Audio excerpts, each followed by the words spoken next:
Welcome to my हामीहरू स्वामीनारायण मन्दिरमा जाँदैछौँ। यो चाहिँ न्यू जर्सीमा लोकेटेड छ हैन। यो चाहिँ विश्वको दोस्रो ठुलो मन्दिर पनि हो।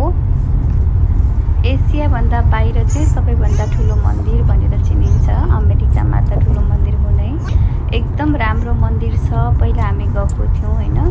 पहिला चाहिँ कम्प्लिट भएको थिएन, अहिले कम्प्लिट भइसकेको छ। अनि एकचोटि जाउँ न त भनेर हामी सब परिवार बिदा लिएर जाँदैछौँ।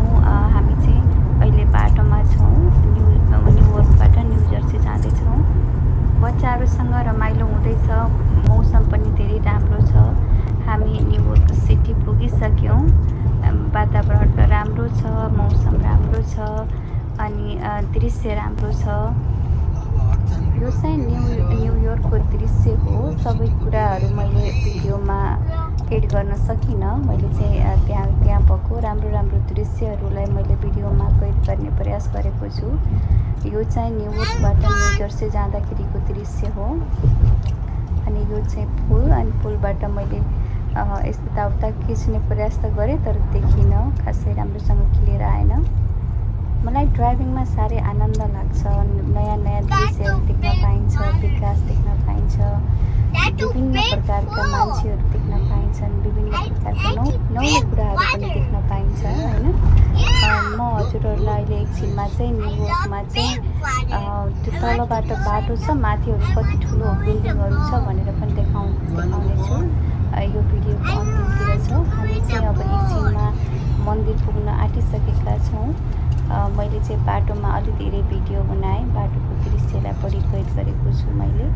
मन्दिरको दृश्य पनि छ नै। हामी चाहिँ अब लगभग न्यू जर्सी पुग्ने तर्खरमा छौँ। अब एकछिनमा हामी न्यू जर्सीको मन्दिरमा पुग्दैछौँ।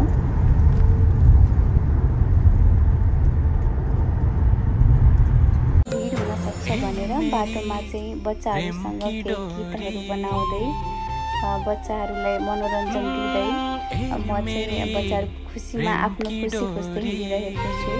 सर चाहिँ ड्राइभिङ गरिराख्नु भएको छ। बच्चाहरू पनि टिकटक बनाउन भनेपछि खुसी नै हुन्छ। भिडियोमा देख्नको लागि छोरो पनि उता हाम्रो 2 घन्टाको यात्रा लगभग सकिने तर्फमा छ।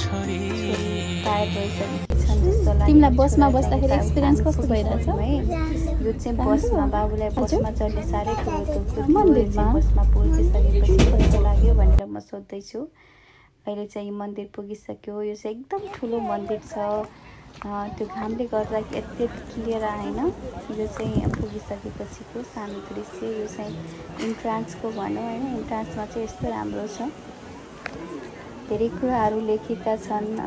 मेरो छोरीलाई पढ्न धेरै मनपर्छ। मेरो छोरीले पढ्दैछन् त्यतातिर। सरलाई पनि पढ्न मनपर्छ। अनि म चाहिँ भिडियो बनाउनमा व्यस्त छु हैन। यो चाहिँ फर्किँदाखेरिको दृश्य हो। फर्किँदाखेरि चाहिँ हामी मैले अनौठो कुरा देखेँ। हुन त पहिला देखिराखेको हो तर म गएको चाहिँ छैन हैन। अनि त्यहाँ चाहिँ मेरो छोरीले खिच्नु न मम्मी भनेर भनेर मैले भिडियो बनाएको हैन। राम्रो थियो। भित्र त गएनौँ। अनि यो चाहिँ फर्किँदाखेरिको दृश्य हो। यो बाटोको दृश्य। म चाहिँ अहिले मन्दिरको फोटाहरू चाहिँ पछि राख्छु। मन्दिरमा चाहिँ मैले धेरै भिडियोहरू बनाएको छैन, थोरै मात्रै भिडियो बने। यो चाहिँ फर्किँदाखेरिको दृश्य हो।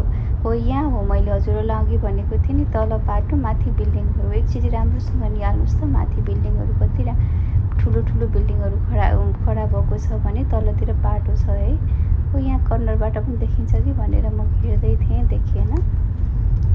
अर्को कर्नरबाट देखिन्छ जस्तो लागिरहेछ। देखिरहेछ यसबाट पनि है। कति ठुलो बिल्डिङहरू होइन। विकास धेरै छ। ल हेर्नुहोस्, यहाँबाट देख्न सक्नुहुन्छ बिल्डिङ होइन। तलपट्टि बाटोहरू कस्तो राम्रो लाग्छ मलाई। अनि अनौठो लाग्छ। यति धेरै विकास गरेको छ अमेरिकाले। हाम्रो नेपालमा केही हुन सकेको छैन। हुन त हामी सबै विदेशीका छौँ। नेताहरू बनाउँदा त्यस्तै छ नै। त्यो भएर पनि होला। ठिक छ। त्यही पनि मैले यो भिडियोमा एकचोटि राखिहालौँ भनेर कैद गरेको थिएँ।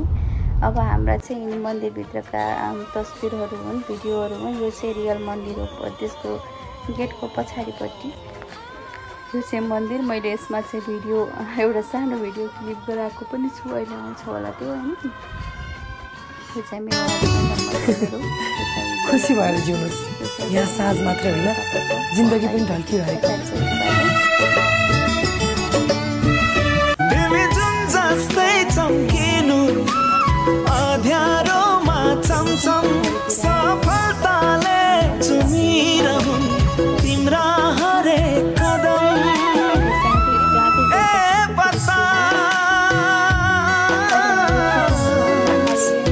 मेरो यो ढुकढुकीलाई देन मन्दिर बाहिरका फोटाहरू थिए तिनीहरू यो चाहिँ फर्किँदाखेरिका तस्बिरहरू बाटोका तस्बिरहरू समग्रमा हाम्रो यात्रा धेरै रमाइलो भयो बच्चाहरू पनि धेरै खुसी भए हामी अलि चाँडै जानाले ठुलो लाइनमा बस्नु परेन चाँडै नै फर्क्यौँ अनि फर्किँदाखेरि बाटोमा दिदीको घरमा पसेर 1-1.5 घन्टा जति दिदीको घरमा बसेर रमाइलो गरेर हामी साँझ 8-9 बजेतिर लगभग घरमा आइपुगेका थियौँ हाम्रो समग्रमा यो दिनको यात्रा एकदम राम्रो भयो र हजुरहरू पनि यदि एकचोटि जाउँ जस्तो लाग्छ भने यो मन्दिर पक्कै पनि भिजिट गर्नुपर्ने जस्तो देखियो एकदम राम्रो छ धेरै कुरा छ भित्र जो हामीले फोटो खिच्न पाएनौँ भित्रपट्टि फोटो अलाउड रहेनछ हैन